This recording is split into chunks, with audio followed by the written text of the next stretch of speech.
What do you think? Devils back here now, and I assume he will also give favor to Malmö because they're the EuroLeague team. Am I right?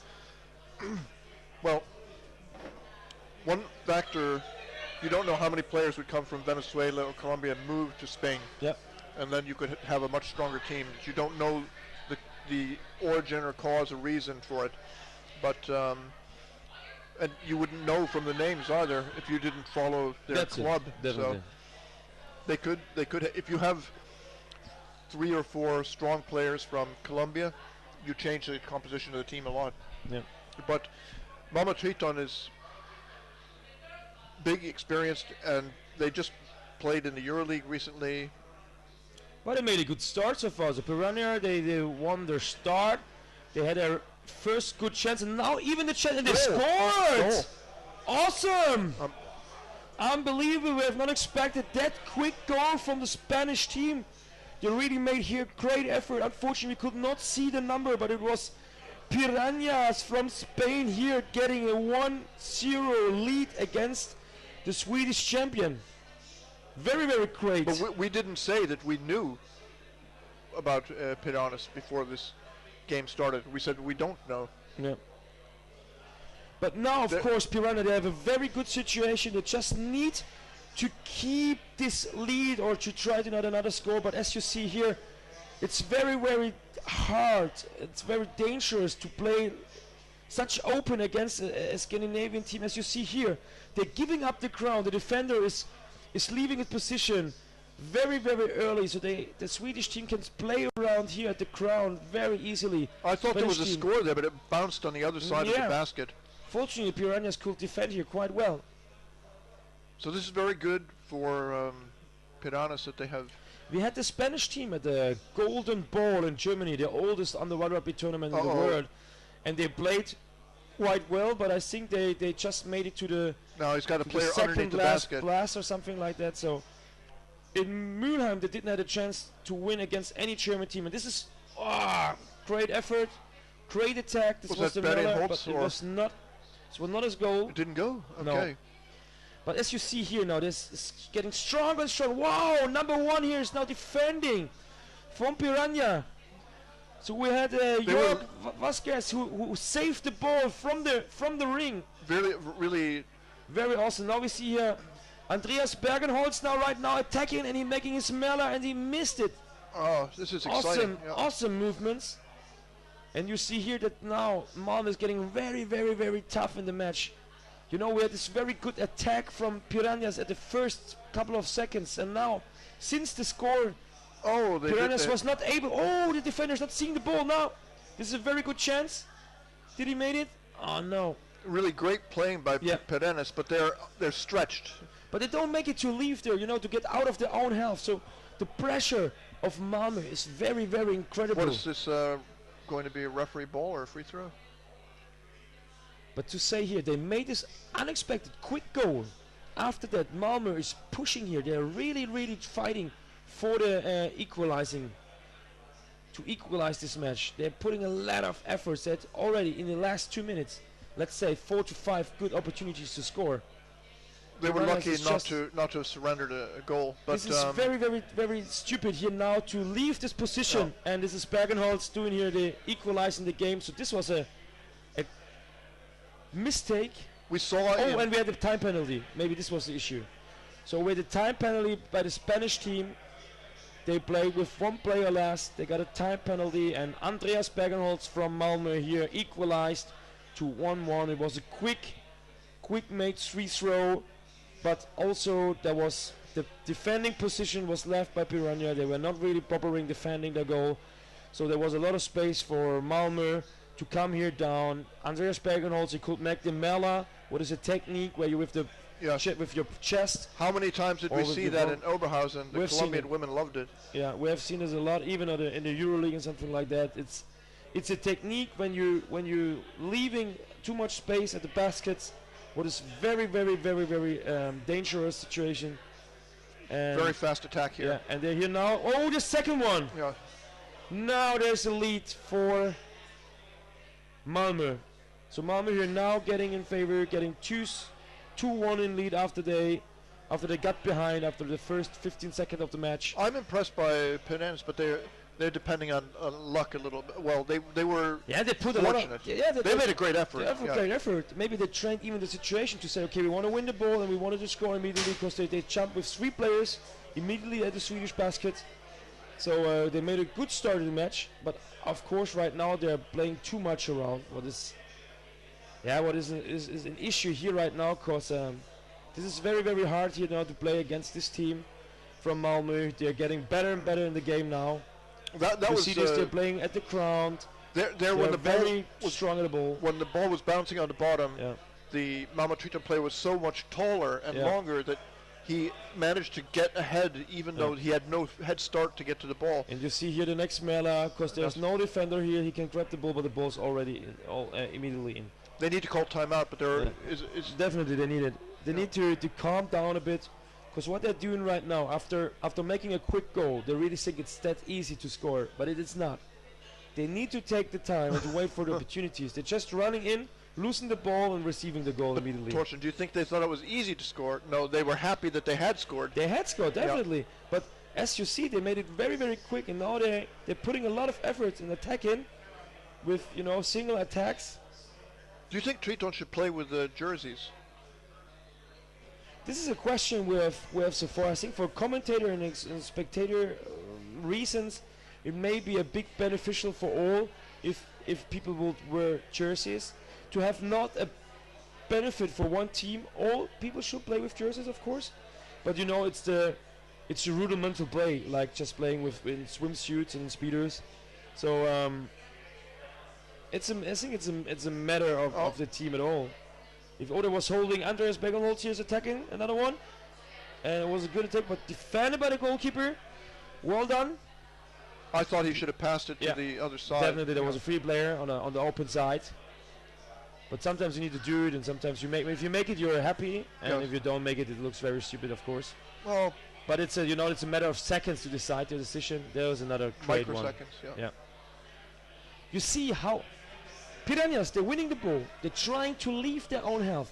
By swimming forward, they're losing the ball, and immediately 2 to 3 Scandinavian players attacking the goal at the same time and not going back to the surface. This is a very, very good attitude, to bring the ball to the basket, to pass someone, and then stay in there at the basket to block, to make it hard for upcoming opponents to defeat the basket.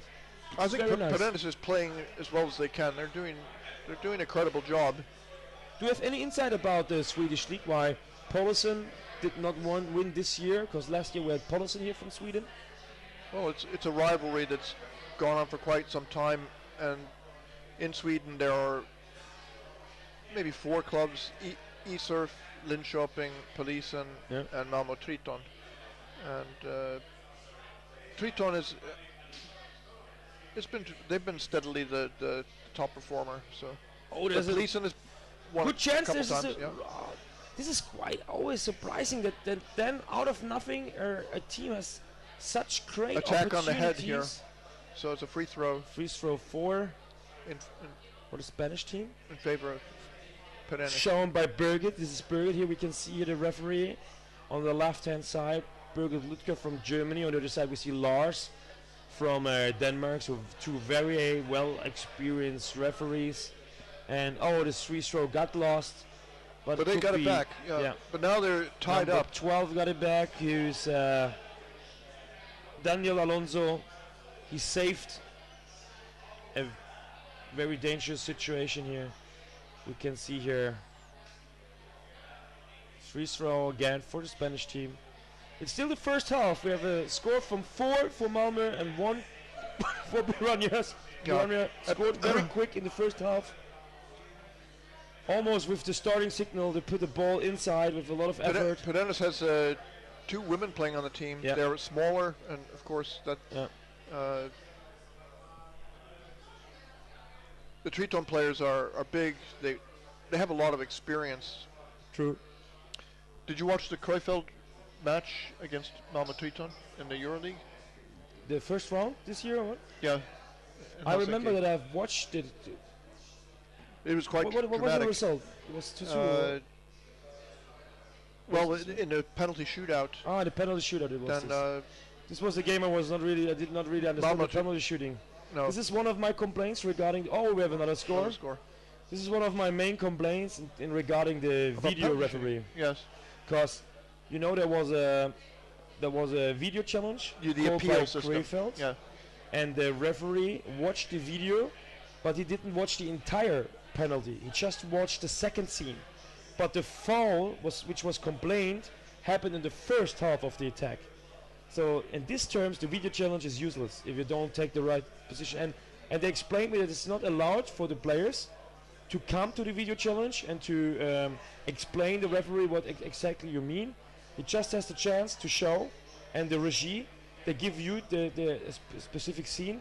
But if they're also not very well experienced and show you maybe a scene that you're not talking about, this is a bit struggle of this thing. So there's a lot of good things happening there, but still doing the right things and doing the things right is still different. Well, the video challenges are definitely good for the referees in one respect, and that is that they have a chance to go back and they can look at the clock. Yep. And they can compare the position of the players and make an evaluation about things, and they would change their mind. So, So we have halftime players now. like that, yeah. Halftime here with a score of 5 for Malmö and 1 for Piraña. Piraña scored very, very quick at the beginning of the game, put a lot of effort in, got 1-0 in lead. But Malmö came back then, dominated almost the entire first half. They scored 5 very nice goals. The last one on the empty net, and 4 very well done with the with playing around the basket, coming very from down. It was Andreas Bergenholtz who equalized by 1-1 with the Malmö move. And later we have seen a couple of more goals. Unfortunately, we could not see the numbers. So yeah, please, yeah, sorry for that. But if the players don't write the numbers on the legs or on the arms or wearing jerseys, it's very, very hard for us to give the names. It was an exciting start to the game, and that made it fun until it got to 5. Or definitely, so, yeah. definitely. At least it was quite nice to see how hard Malmö needs to work for the first goal. So of course, Piraña was in favor with the lead, and they could just defend. And then it was a time penalty at least. We remember Pirañas, they got the time penalty, so they just had 5 players in the water, and this was at least giving the necessary space for Malmö to bring all the power at the basket and to score. And after they equalized, it was an open game again. Pirañas, they really tried to get another lead, but immediately after attacking the Malmö basket, they came very strong with a fast break and attacked frequently in several waves the goal, and this was not manageable for Piraña to defeat this. It was quite nice to see that. Well, Triton has these attacks on the bottom, Yep. very difficult to defend against them. Your defender loses his position, and then you get a melee goal against you. So we're getting ready a bit for 20 seconds. Well, Maybe do you think they can do it again, like getting very, very hard, quick in ball position, score, and then yeah. and then to attack the Malmö goal? Obviously, I don't think that the team will do the mistake twice. I think that one of the interesting here's a psychological aspect of the game. What gets people to score? What motivates them? If you make a mistake in a match, maybe you'll come out and you will try extremely hard to compensate, and that could lead you to going in to fight hard at the goal. This time Malmö gets the ball, so it's a different start. Oh, is it already started? What motivates the player? You're coaching. Yeah. So to motivate players to score, how many different psychological mindsets or reasons can you find? Because it can be an emotional decision that the player says, I have to score. Say, for example, your team has been losing and losing and losing, and you want to show that you can score at least one goal against the other team. It's too late, but it's something that they say, well, I want to do it. But you really need to consider what is your main goal in the game. Is it the result? So are you happy with, for example, a 1 to 20?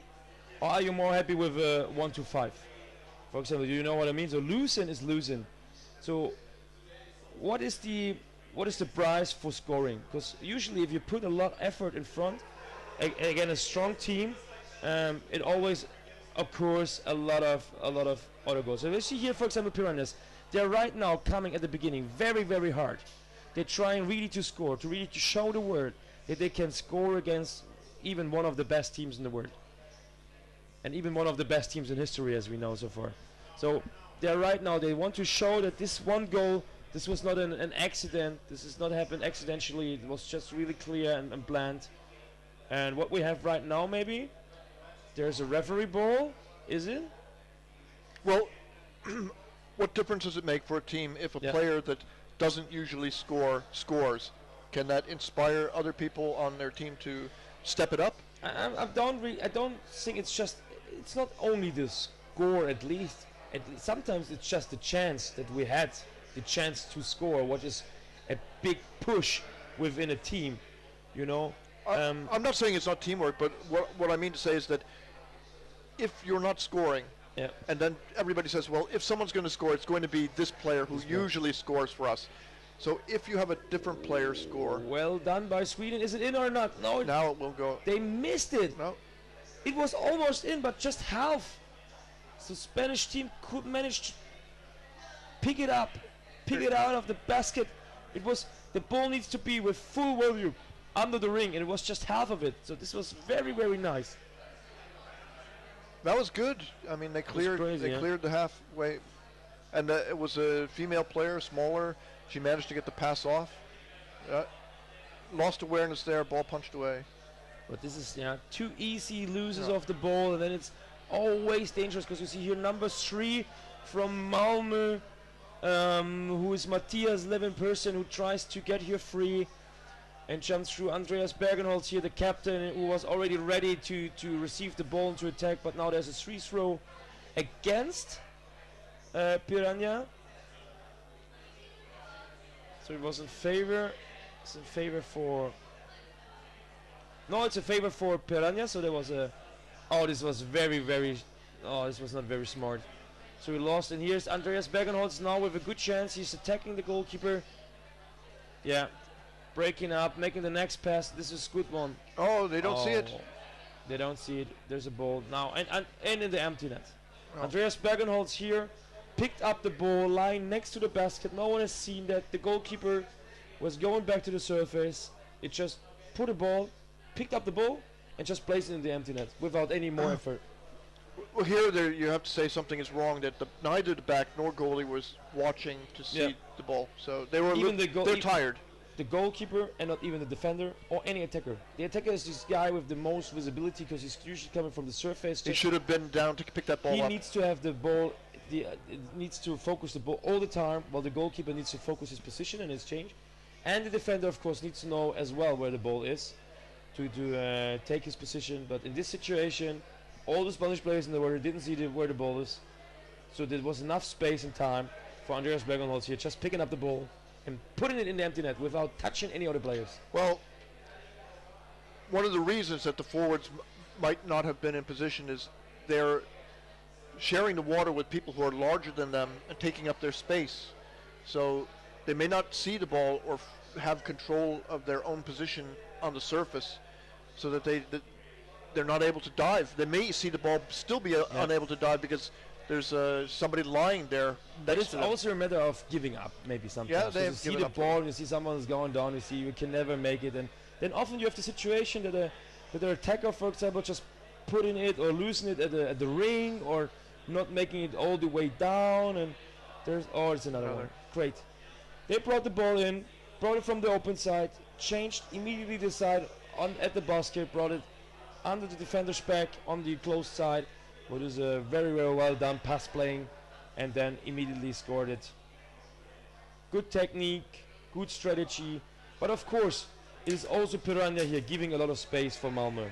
It would be much more hard for Malmö here to score if Pirañas would really take the position, would take the position quite close to the basket. They give very much space. I don't know why they did this, but yeah. Unfortunately, here the game started very, very furious with a great goal from Spain, but now it's fully dominated by Malmö. It's the goal stolen, and now they're going to come in. Yeah, there's a question from Jean-Louis Hernandez. Yes, Cara Vargas, she's playing with the Spanish team. even she's living now in France. She's practicing a lot with the Pirañas team. So she's here now. She's the lady with the black small fins. They're a bit you can say round-looking fins. Oh, yes, a defending, very well done by the goalkeeper. Coming down at the bottom. Here, but the second wave here. They need to get the ball. If they playing that open, the Spanish team playing that open at the basket, they need to control the ball definitely. So if they grab the ball, they need to have it to wrestle around the ball. But they just touching the ball, not getting the control of the ball, and then so they have a lot of space, leaving a lot of space for the Malmö team, and they use it immediately.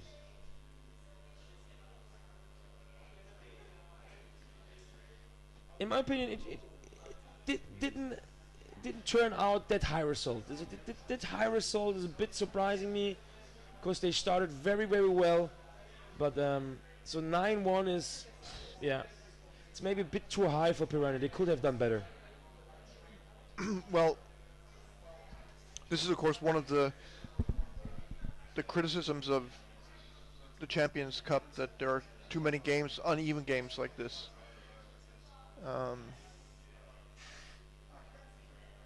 But it will be over soon. 3 minutes, and then. Yeah, but what do you think with criticisms? That weak teams have to play against strong team, or what do you mean? Well, there's been a discussion before about having two different divisions. That you would have a strong elite division, and then you would have the teams that weren't as good. But then the question is, how do you unite them? Yeah. And people like to play against the better teams. They need to have that experience. At least you need to give the chance for, this is my opinion, every chance needs to have the opportunity to win the Champions Cup. If you're qualifying for the Champions Cup, you're never qualifying for first or second Champions Cup division. You're always qualifying for the Champions Cup. And of course, you could adapt the game schedule.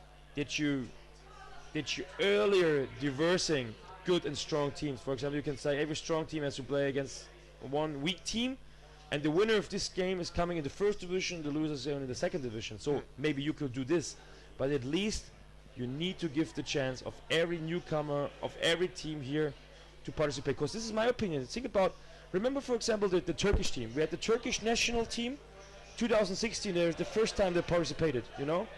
And we all didn't really know what the Turkish junior team is doing. So they came the first time, we've never seen them before. Some people expected that they're not being really strong and something like that, and they came here very professional and they won. They bet all the other teams. They bet Germany, they bet Colombia, and even all the Scandinavian. You're all talking the top about juniors in 2016. Yes. So there was a newcomer who you will probably put in a weak spot if you will have the chance to allocate it, and so in this chance everyone had the chance to win, and at least they did. People have raised that question. What meaning does the seeding have for the juniors if you talk about years, or the turnover of the players is very high, so the seeding is very difficult for the juniors? Definitely, because you can have 3 years, you can have a top squad, and after that you can have maybe a lack of players. Yeah. This is for example what you have. For example, if you take my juniors, I have a very nice squad. They're playing right now. Maybe you can say the majority of my players they can play next year too. But the year after, I don't have any player playing for the next World Championship. You're talking about the men? The men, yeah. I'm talking about the male team. Yeah.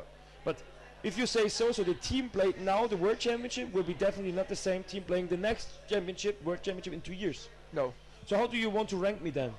Because if I'm not doing any job the next 2 years, there will be not a strong team. But as you see, preparing is a big factor. If we see what the Colombian did in preparation, what the Turkish team did. The Turkish team, they made a training camp. They did at least 30 days of preparation just for the World Championship, what is a lot of effort. And if we take, for example, a team like Pirañas, and we will give them 13 days of preparation just for the Champions Cup in a proper environment, of course they will definitely with the right help coaching. I wanted to ask you, you know a lot about the German National League scene, and people are curious to know, how has Bamberg managed to hold on for so many years to be the winning team? And do you see a challenge from Krefeld and Malsch? Yeah. And so there's another team in the German division. Malsch